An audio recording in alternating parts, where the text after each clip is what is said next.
Is it just me, or am I starting to kind of like Rampart? He's a freaking monster, don't get me wrong. He even killed a clone, but it just shows you that this show is pretty talented. Dave Filoni still has the capacity to move the goalposts wherever he feels like, and for some characters it kind of works. Rampart is getting his dues in this moment. I wonder what they will do on Tantus. So the latest episode, we saw them finally going for Tantus, albeit at the very last second, and it was pretty intense, albeit this episode was designed to be all intense. I mean, Omega almost got caught. They almost didn't make it to the cargo ship that was going for Tantus. It's like poetry, it rhymes. Dave Filoni, the apprentice of George Lucas. What can you expect? All these things intertwine, but it made for a pretty fun episode, although you can probably not call it filler, but it felt that way. These two episodes have had some little consequence, but not big. However, what is coming is going to be extremely giant to the plotline, and it will probably change the Emperor's fate, the Empire's fate,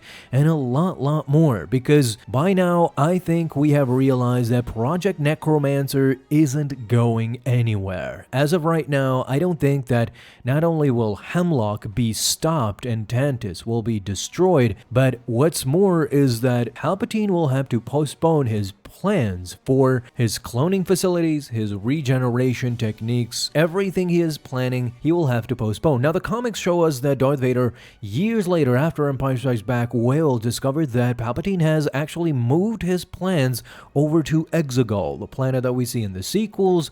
So I'm guessing it connects from there, but at this point, I don't think that Hemlock and Tantus, for that matter, that base, will be of consequence after the Bad Batch finale. What is more interesting, and what I want to talk about in today's video, is that it is pretty apparent at this point that the Clone Rebellion is coming, but in a different form.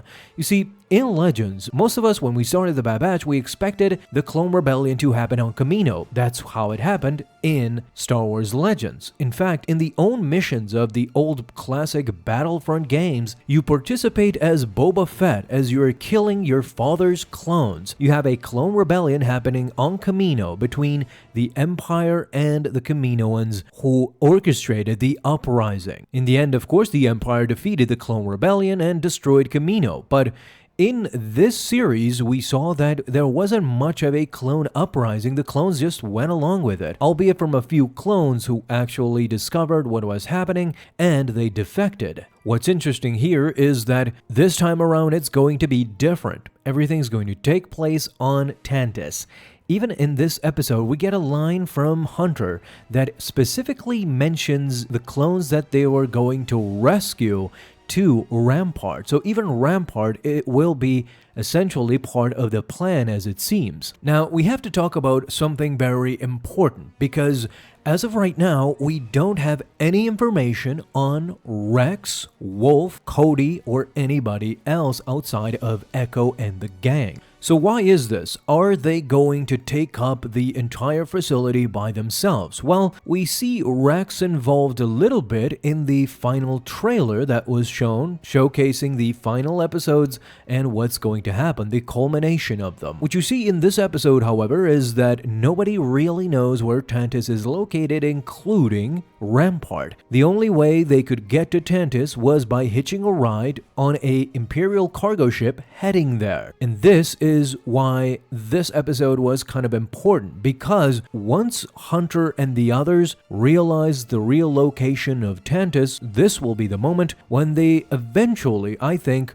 well, they will try a rescue mission, they will try to do whatever they can, but they will realize that they are extremely outmatched. Therefore, they will send a signal with the location of Tantus to Rex and the others. This is where you should really be jumping up and down with joy, because it's going to be a complete battle war. This is the Clone Rebellion, as I said earlier, but in a different version. At this point, you will have, and I'm mentioning everybody, Hunter, Wrecker, Crosshair, Echo, Rex, Gregor. But hold on, this is the moment where we might get the surprise Commander Cody appearance. He's been missing throughout all this time, and who's to say Rex hasn't actually met up with him during his travels and recruited him to his side. And of course, the big question mark at this point, Commander Wolf 2. We saw Wolf a couple of episodes ago and he was keen on sticking with the Empire, although he let the guys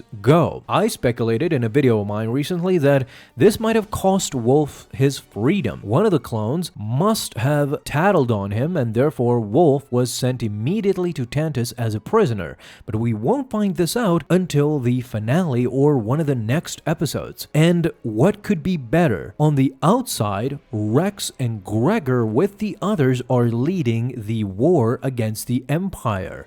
But on the inside, Wolf is invigorating the prisoner clones that they will go on a battle from the inside. So the Empire will be overwhelmed from clones from the outside and clones from the inside. One led by Rex outside, one led by Wolf inside. I think this will be a perfect scenario to actually showcase these old heads, these old clones, and what they're actually capable of, because they are battle ready. This is what Hemlock and the others don't realize, is that these clones have undergone years of actual war, and these stormtroopers are just recruits. They have just started grabbing rifles. They are definitely not prepared for a war. Now we might go into even deeper speculation. What does this mean? Can we see an Inquisitor or even Darth Vader show up? Because things have completely gone out of hand with this clone rebellion, and somebody really important needs to take care of this. I mean, I've been talking about this for a while. Darth Vader shows up and it's Rex right there, and they have to just go against each other or talk for a second. It would be just amazing and just awe-inspiring, because you see the Tales of the Empire trailer. Things from the past are starting to come together again. You see Barisafi coming back from the void only to meet up with Darth Vader, and we're gonna see that head-to-head meeting. Who's to say we won't get a similar thing with Captain Rex and Vader? I mean, their past is much more interesting than Barisafi and Darth Vader. Not that Anakin and Offie didn't have their past, and they will have a lot to talk about, but Rex and Anakin, Rex and Vader, it would just be dialogue galore. I wouldn't even want to watch any battles between them. Lastly, the question of why are the gang going there alone and Rex is nowhere to be seen? Basically, you just have to watch the titles for these episodes. And the last episode is actually called The Cavalry Has Arrived, one of Wrecker's first spoken lines. This clearly indicates that Hunter and the gang, the Bad Batch, will be in dire needs on Tantus. The gang will be severely undermanned, but they had already sent the signal. They're just waiting. And at the last moment, at that episode, the cavalry will arrive in Rex and the others. So my speculation is this is how it's going to go. Now, who will kill Hemlock? That's also a crazy notion. And it would be pretty awesome if Rampart got redeemed through that thing. By the way Rampart's arc is going, he might actually try to kill Hemlock or sacrifice himself together with Hemlock so they both die and it makes his death more meaningful. It's pretty interesting how the storyline might go, and this finale is shaping up to be just the craziest Star Wars content we have seen in a while. So talk to me down below in the comments and let me know, what do you think?